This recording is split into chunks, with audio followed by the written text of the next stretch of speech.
Guys, how you doing out there? This is Colin Tanner from VideoGamesAreDumb.com, home of news, reviews, and of course the weekly video game news podcast, The Pressure Cast. And I'm here today to talk about the brand new Nintendo 3DS XL. This was just released about 21 minutes ago. I was outside. It was very cold, and my throat is a little sore, so please bear with me during this unboxing. First and foremost, do you find it weird at all that Nintendo is bragging about a faster processor on the box of a Nintendo product? Because honestly, that weirds me out. Secondly, there's absolutely no plastic over here. I haven't opened this up yet. There's just no plastic to tape or anything. It just, well, let's do it. See that? Nothing. Kind of shocking. Anyway, this has been hotly anticipated ever since it was announced last year in the fall that it was coming to Japan. How the hell do you get this? Ugh. Alright, let's just do it the old-fashioned way. Thanks, Nintendo. And, who cares?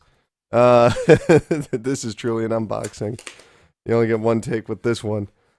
Alright, here's what you get inside the package. First and foremost, you will get, once again, the AR cards, as well as a manual that will explain how to do all sorts of things, including how to incorrectly actually replace the micro SD card in your system. Now let's get to the real deal right here. Who cares? I'm not going to use this cardboard later. Don't worry. Let's pull this bad boy out. There we have it. The brand new 3DS XL, which is so glossy you can actually see the camera in there and the microphone. How nice. Now, open this bad boy up. Wow, very loud when it comes to the snaps of it opening up. Let's actually compare this now to the original 3DS and the 3DS XL. Let me push this guy all the way back so it matches with the rest of them.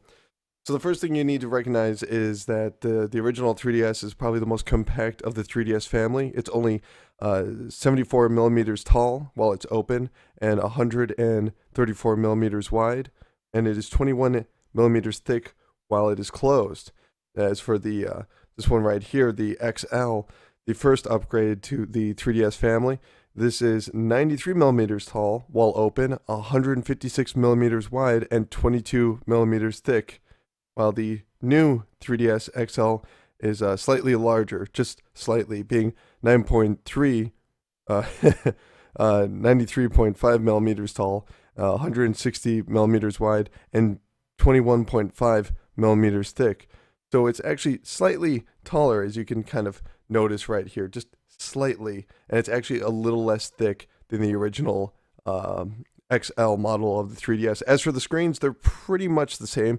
The original 3DS had the 3.53 inch upper screen and the 3.02 inch lower screen, while as the XL and new XL are identical. They both have the 4.88 inch upper screen and the 4.18 lower screen.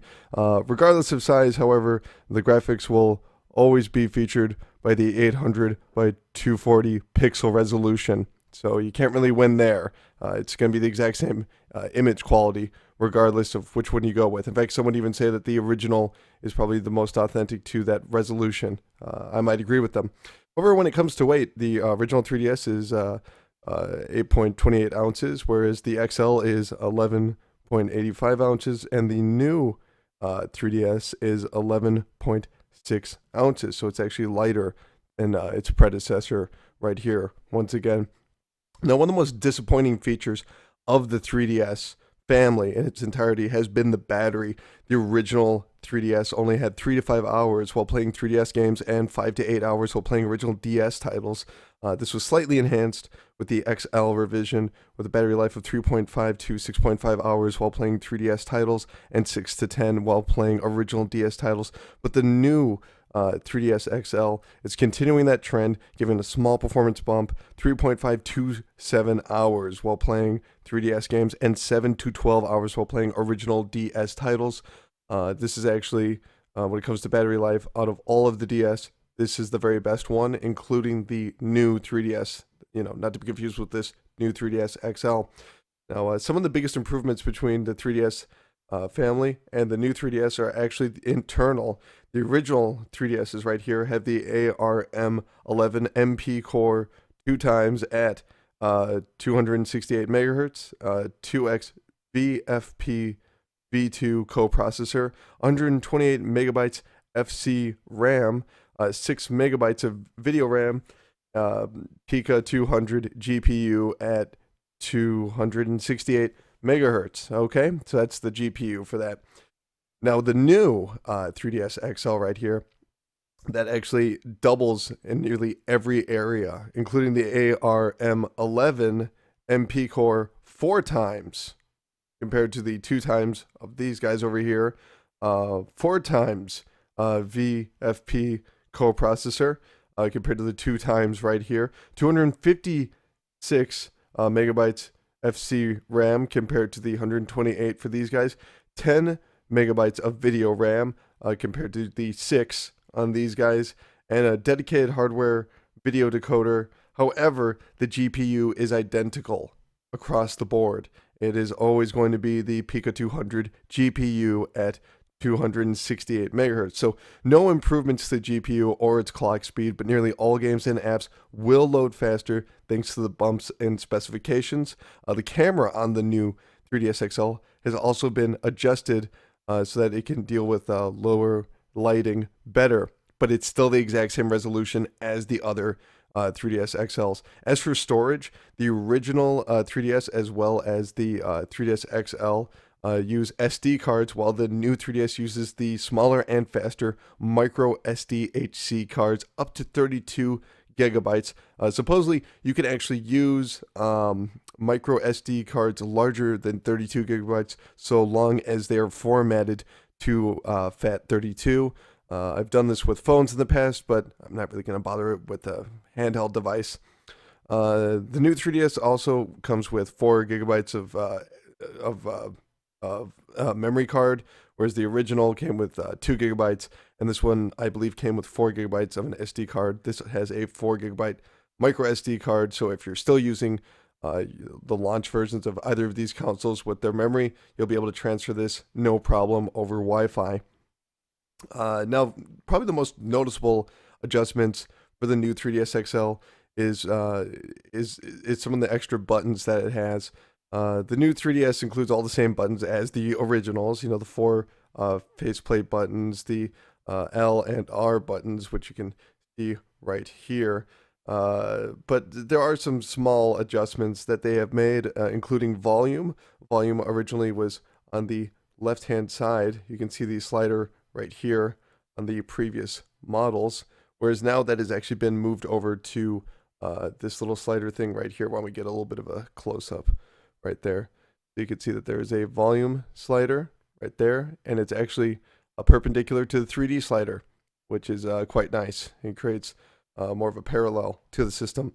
In addition, the start buttons have been moved from the very bottom of the screen now over to the side right here. So you got the start and select. However, the home button remains exactly where it has always been. Also, very important to note that the Wi-Fi switch, there are these Wi-Fi switches that were on the side of here. You kind of flicked them to turn Wi-Fi on and off. That has been removed for the new 3DS XL, and now that is entirely software based. So you just have to go into the settings on your new 3DS and turn it on and off while the 3DS is on, as opposed to having to use some sort of switch. Also, pretty important to note, if you look at these older versions of the 3DS, the cartridge slot would always be in the back of the system. That has been replaced with the new 3DS XL. It is now located at the very bottom of the system, right next to the headphone jack and right next to the power button. The power button is now at the very bottom of the system, whereas previously it was always located on the system itself. Now it's actually kind of slightly beneath the system, and it does slightly protrude, for better or worse. But probably the most important aspect is the additional, these 2 extra buttons right here, the ZL and the ZR buttons, which are of course right next to the L and R buttons. They're about half the size of that. In addition to that, there's also the this little nub right here. This is the C stick.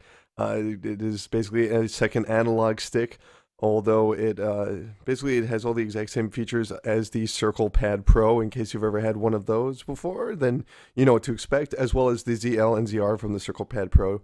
Um, Also worth noting is that the stylus is actually a little bit smaller. I want to bust this out real quick. Where did I put that? Yeah, it's kind of more in. So the stylus of the new 3DS XL is actually slightly smaller, and it does have a bit of a lip. You can see right there. That is because this is used partially to pry open the system when you are replacing the memory card.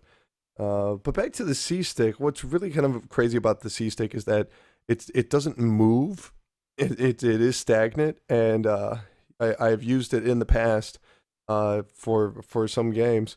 It will work with all games that featured the Circle Pad Pro. So games such as Resident Evil Revelations, Metal Gear Solid Snake Eater 3D. But some people are a little bit confused about what happens with newer titles. For instance, Super Smash Bros. On the 3DS will allow you to use smash attacks with the C stick. However, if you had a Circle Pad Pro on either the 3DS or the 3DS XL, it will not work at all. Okay, so what about new games like Majora's Mask that just came out today? Well, believe it or not, it'll work with the C stick and the extra triggers, and it will work with the Circle Pad Pro. So it's kind of a mixed bag. The one thing you could say for sure is that if you absolutely want to use an extra analog stick, you'd better get yourself the new 3DS XL, because there's no guarantees with these older models. Sometimes they support them, sometimes they don't, which can be awfully problematic. Lastly, there is the near field communication, meaning that the new 3DS XL will be able to support amiibos, whereas the previous ones might have this weird disc thing that just you put your amiibo on top of. This natively supports amiibos, and probably most significantly out of all the features, this right here, this new 3DS XL has an advanced version of the 3D, allowing for head tracking. So that means that this camera right here is actually paying attention to where you're moving your head, meaning that the 3D in the new 3D SXL is actually greatly improved because it is tracking your eyes, it is tracking your head, so that it doesn't get that blur effect. It doesn't have that breaking sequence. Now, from my experience of using the new 3DS at demo units and some people that had theirs imported from Japan, I still notice a significant amount of braking. However, I've always used the 3D on all these systems, so maybe I'm just being a bit more picky. But anyway, if you're interested on how to swap out this built-in memory for a brand new memory card, which involves using screwdrivers and lots of bizarre things, I'm going to have a video posted on this YouTube. So, of course, like and subscribe. That's greatly appreciated. But I have to ask, what do you think about the brand new 3DS XL? Is this a significant enough improvement? Or are you thinking about picking one of these up? Or if so, why? If not, why not? Let me know in the comments below, or if you want to be heard on the upcoming episode of the Pressure Cast, you can call or leave a text message by calling 954-947-7377. Thanks for watching, and check out the next video for help on swapping out the memory cards. And personally, I got to get this thing charged and swapped out the memory cards. I can't wait to play some Majora's Mask. Thanks for watching, guys.